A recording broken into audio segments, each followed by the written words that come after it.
નમસ્કાર ખેડૂત મિત્રો, હું બિપિન માંગરોળિયા અમારી યુટ્યુબ ચેનલ ખેતીની વાતમાં આપ સર્વે ખેડૂત ભાઈઓનું સ્વાગત કરું છું, અભિવાદન કરું છું.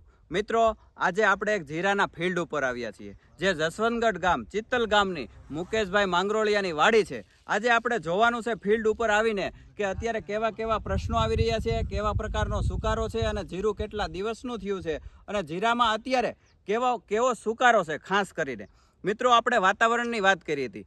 આજે તો સૂરજનારાયણ દાદાએ દર્શન દીધા છે, પણ આજે છેલ્લા આપણે એક અઠવાડિયાથી જોઈ તો ધુખડવાયું વાતાવરણ હતું, ધુમ્મસવાળું વાતાવરણ હતું અને જે સેન્સિટિવ પાક છે જે જીરાનો, જે અતિ હુવાળો પાક, જે દેશી ભાષાની અંદર આપણે કહીએ કે મિત્રો, તો એવા પાકની અંદર જ્યારે સારામાં સારી ઇફેક્ટ આ વાતાવરણના હિસાબે આવી છે તો એની વાત કરવાની છે. મિત્રો, આજે મુકેશભાઈ માંગરોળિયાની વાડીએ આપણે આવી ચૂક્યા છીએ અને આ 8 વીઘાનું જીરું છે અને આની અંદર સિંગ હતી.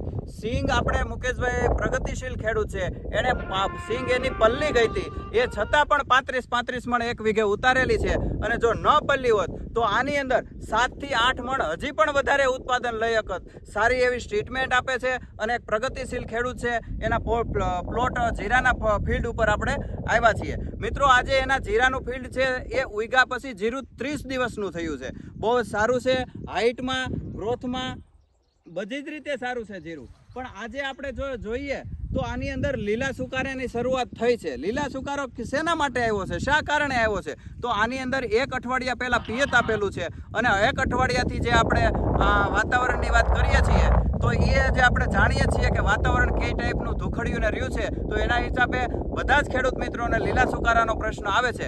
આ જીરું 8 વીઘાનું છે, જેની અંદર એક આપણે જ્યાં ઊભા છીએ ત્યાં ધાણાવાડાનું જીરું છે અને આપણી બાજુમાં જ આની થોડાક કેરા મૂકીને ઘઉંવાડાનું જીરું છે. જેટલું ધાણાવાડાનું જીરું છે એની અંદર લીલા સુકારાનો પ્રશ્ન દેખાય છે અને જે ઘઉંવાડાનું જીરું છે એની અંદર પ્રશ્ન દેખાતો નથી. ખાસ કરીને મિત્રો, જીરાવાળું હોય અને ધાણાવાળું હોય, આમાં લીલા સુકારાનો પ્રશ્ન બહુ જ અતિ આવશ્યક એને કંટ્રોલ કરવો થઈ જાય છે. મિત્રો, આની અંદર બહુ જ જે જીરુવાળું અને ધાણાવાળું હોય છે એની અંદર સુકારાનો પ્રશ્ન બહુ જટિલ હોય છે અને વારા વખતે આવે રહેતો હોય છે. તો એના માટે સારામાં સારા મોલિક્યુલો વાપરવા, સારામાં સારા ફૂગનાશકો વાપરવા એ અતિ આવશ્યક થઈ જાય છે. મિત્રો, ત્યારે અમે આ વિડીયોની અંદર જોઈ શકો છો કેવો સુકારો આવ્યો છે આ વાતાવરણના હિસાબે અને આ પિયત આપ્યું છે. ત્યાર પછી મિત્રો, અત્યારે જો વાત કરીએ તો હવે વાતાવરણ ખુલ્લું થતું જશે એવી આગાહીકારોની આગાહી છે. ત્યારે તો હવે જો પિયત આપવું હોય તો એક સારામાં સારું ફૂગનાશક એને પિયત સ્વરૂપે આપી દેવું જોઈએ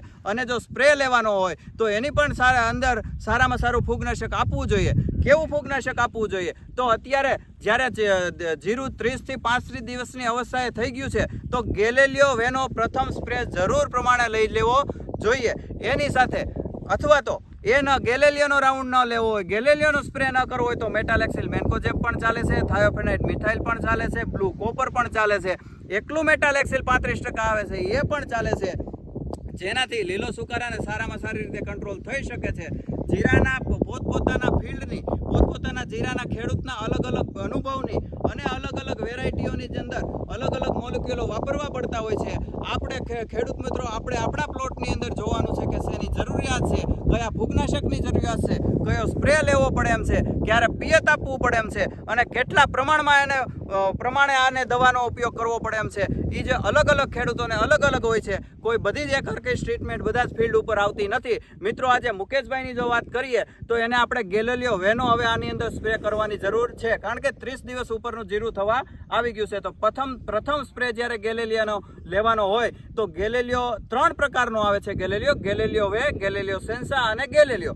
તો એની અંદર અત્યારે જે જરૂરિયાત છે એ ગેલેલિયો વેની છે. પ્રતિ પંપ 40 ml નાખી અને 1 વીઘા દીઠ 16 ગુઠાના 1 વીઘા દીઠ 40 ml લેખે નાખી અને પ્રતિ વીઘા પ્રમાણે 3 પંપ કરવાની ખૂબ જ આવશ્યકતા છે. નકર આ જે લીલો સુકારો છે ખેડૂત મિત્રો, જો આપના ફિલ્ડની ઉપર હોય તો જોઈ લેજો આવી રીતે હોય. આવો લીલો સુકારો પિયત આપ્યા પછી થતો હોય અથવા તો પિયત ન આપ્યું હોય છતાં પણ હોય તો ગેલેલિયો વેનો રાઉન્ડ લેવો અત્યારે ખાસ જ અતિ આવશ્યક છે. તમે મેટાલેક્સિલ મેન્કોજેબ પણ વાપરી શકો છો, થાયોફેનાઇટ મિથાઇલ પણ વાપરી શકો, જે વિલોવુડનું થીમ કરીને આવે છે મિત્રો.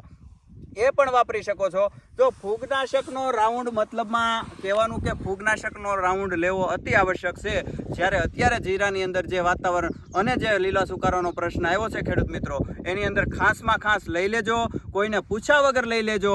હજે અને ન પ્રશ્ન હોય તો પણ તમે એક ફૂગનાશકનો રાઉન્ડ ખાસ કરીને લઈ લેજો. અને સાથે સાથે કાળો ગળો અને થ્રિપ્સ આ બેનો પણ પ્રશ્ન થોડો છે, તો એનો પણ મોલિક્યુલ જે આવતા હોય, જે તમે વાપરતા હોય તે એ એડ કરી અને આવો સ્પ્રે કરી નાખજો મિત્રો. આજે ખાસ આપણે સ્પેશિયલ જીરાની જ વાત કરવાની હતી. ખેડૂત મિત્રો, અમે તો મુકેશભાઈની પ્લોટ ઉપર આવ્યા છીએ, પણ તમે તમારા પ્લોટ ઉપર જોઈ અને તમારે કેવી જરૂરિયાત છે એ મુજબનો સ્પ્રે લઈ લેવો ખૂબ જ જરૂરી છે. ખેડૂત મિત્રો, અમારી યુટ્યુબ ચેનલનું નામ છે ખેતીની વાત. ખેતીની વાતની ચેનલને સબસ્ક્રાઇબ કરી દેજો. અને આ વિડીયો જો તમને સારો લાગ્યો હોય, આ માહિતી સારી લાગી હોય, તો અન્ય ખેડૂત મિત્રોને તમે શેર કરી દેજો. અને અંતમાં કહેવાનું એટલું જ કે ખાસમાં ખાસ હું ત્રીજી વખત આજે ભલામણ કરી રહ્યો છું કે અત્યારે ફૂગનાશકનો રાઉન્ડ જેણે જીરાનું વાવેતર કરેલું છે એ ખેડૂત મિત્રો ખાસમાં ખાસ લઈ લેજો. જ્યાંથી તમે જે વિસ્તારની અંદર હો ત્યાંથી લઈ લેજો. જેની ભલામણ તમને કરતા હોય એગ્રોવાળા, એની ત્યાંથી એ ફિલ્ડ દેખાડી અને પછી તમે લઈ લેજો. વિઝિટ કરીને જો તમે સ્પ્રે લેહો તો બહુ સારામાં સારા રિઝલ્ટો, પરફેક્ટ દવા મળશે અને તમારો લીલો સુકારો ઊભો રહી જશે. આજની વાતમાં આટલી જ વાત હતી. અમારી યુટ્યુબ ચેનલને સબસ્ક્રાઇબ કરી દેજો. ફરી એકવાર કહી દઉં છું, ખેડૂત મિત્રો રજા આપશો. જય હિન્દ, જય ભારત.